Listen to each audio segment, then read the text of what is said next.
How's it going, everybody? So welcome back to another episode of this sparring section of the channel. My name is Chasen Hill. I'm a Jiu-Jitsu black belt. So make sure you guys check out my channel. Make sure you hit the like and subscribe button down below so you guys never miss the latest video. So in this video, I'm going to be sparring one of my blue belt students. His name is David. So it's a blue belt versus black belt. I've been really working on the video editing process. I've been trying to make it more valuable for you guys. I got a lot of good feedback on my last video that I did. So you guys can check that out up here. And in this video, you guys are gonna get to see us spar. I break down the video into slow motion sections and some freeze frame sections with arrows pointing into how specific techniques are done and some thought processes and what I was thinking about during that roll section and some good things that I do and some good things that my student does. So hopefully you guys like that, and here's the video, so check it out now. All right, back with another narrative sparring video with my student David.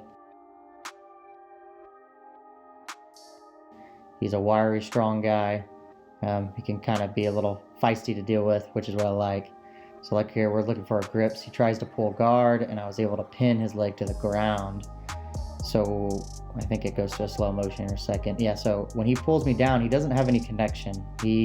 I beat him, I bring my knee to the inside, which allows me to pin his leg to the ground. I have my elbow inside my knee, which creates a little closed space, which makes it hard for him to recover or get off any good attacks. Then I slide right over. I'm using my hand to push his leg through. I bring my knee to his hip, which we call a smart knee area, and now we're in a side control position. So now I answer the phone right there with my hand. Because my arm's in between his legs, I end up ripping my arm out, just to preventing any kind of triangle. So right now I'm setting up something called a two-thumb choke, which ends up turning into a baseball bat choke finish. And right there's a tap. So my thumb, it goes in the collar from when I'm on this side. I step all the way around, and then bring my knee on the belly, into the knee on belly position. You can also do it from a side control. Now my thumb's going to enter into the lapel. And so now I have my X-choke style of grip in. I'm going to bring my leg back over his head. I'm going to go north-south. And then I finish like you would a traditional baseball bat choke. It's one of my favorite chokes. It's kind of hard for him to stop because you're going from side to side. So I don't really see it a whole lot. Now a little bit more open guard startup. He's looking to try to pass. I get two hands on one of his sleeves there just to kind of keep the connection. Notice how my feet are always doing something. My feet aren't just flopping around. My legs are always doing something. I try to go for a daily Riva guard. He sits for a foot lock. I scoot back, and we end up moving into a pass. So he wraps my foot for a foot lock, but he doesn't really secure the leg lock position. I was able to scoot back and bring my knee onto the inside. I also have my hand on his lapel, so that helps me sit up and stand up. My knee's gonna cut across his hip, and I really should have an underhook, but I have his lapel. So then I step over and I reach across. That's what prevents him from escaping right there. Now I have his arm trapped in between my legs. I'm looking for an arm lock to set up to the far side, and I get to the arm lock position. So because I have his arm in between my legs, I have my head down, I have an underhook. This is a perfect setup for an arm lock. So I underhook his arm, I have a frame across his face, and I have his arm trapped underneath me. So I step over his head, I bring my leg into his armpit, I have my hand post on the ground, and my knees underneath of his shoulder to create an arm lock position.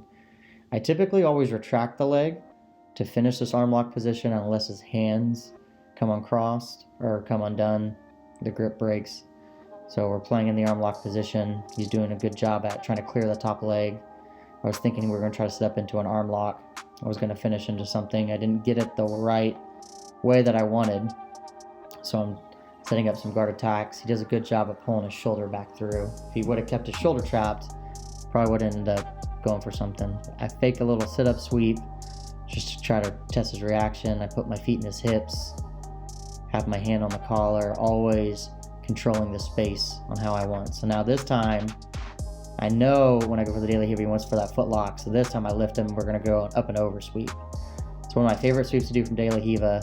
But I have my foot in his hip, I have my foot wrapped around his hamstring, I have my hands in the right place, and now I'm able to lift him, look over my shoulder, roll him over my head, and now I end up into a mount position.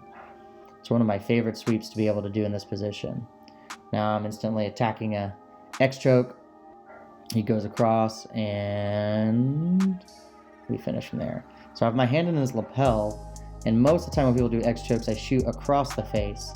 I'm gonna hug his head underneath and then loop over the neck into that position to be able to finish in this grip position. It's a good sneaky way in order to use your hands differently instead of just going straight across where they can see the arm. Doing a little neck hug kind of hides your hand a little bit more. Here we go, some more open guard startup.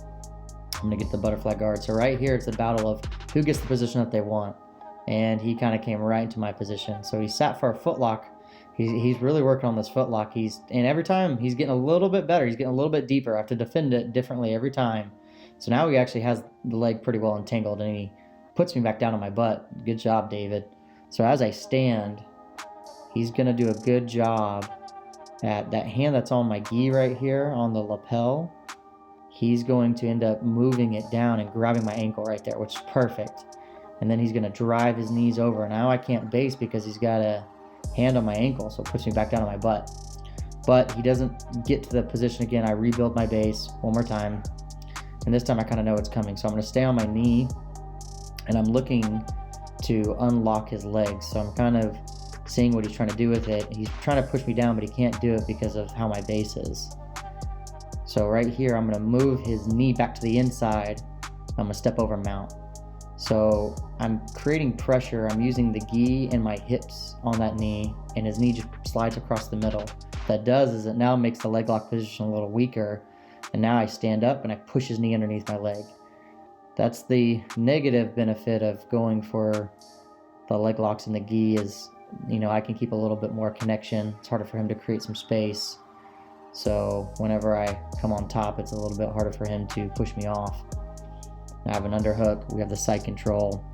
I exited the mount from there because he was doing a good job at about to elbow escape. So I'm just trying to keep him pinned, trying to work some side control position. My hand's underhooking. I'm looking to feed his lapel underneath of his head to possibly set up some kind of a choke. I like to go across his neck to pin his face. I'm gonna go back under. And he does a good job at sneaking his knee in there and getting out. He waited for the right opportunity.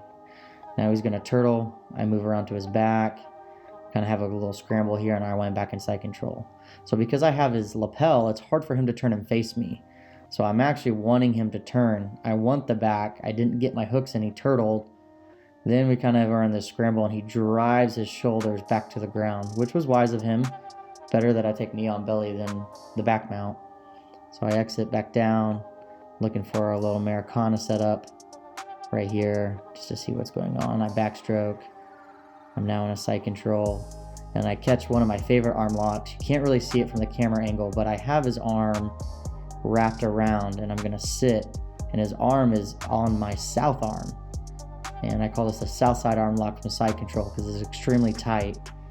And you don't need to have both legs over the body for that specific arm lock. It will very much hyperextend your arm. I think I have a whole tutorial on that somewhere in my channel, so make sure you guys check it out. Try to find that video of that arm lock for more details. So now we're doing a little bit of open guard startup. He's playing some butterfly guard. I'm staying on my knees to try to see what he's gonna work. And he's doing a good job here at trying to grab grips and make connections. He's trying to work some spider guard, try to pass his legs over with my hips. Doesn't work. Looking for kind of a bullfighter, Toriando pass. So right here, he does an excellent job at keeping his hands on my sleeves. If he was to let go of my sleeves, I would have passed. But he makes me reset again. I'm looking to see where his legs are gonna go, and this time I bring my knee in. So he didn't control my sleeves that time, and that opened up the pass. Thank you, David. Thank you guys for checking that out. Hopefully you guys liked that and enjoyed that. Make sure you leave a comment down below. Make sure you hit the like and subscribe button. Give me some good feedback on what information you guys would like to see, any questions about techniques, about philosophy, anything that you guys want to know. I'm opening a listening for, and I appreciate you guys checking it out, and I'll see y'all next time.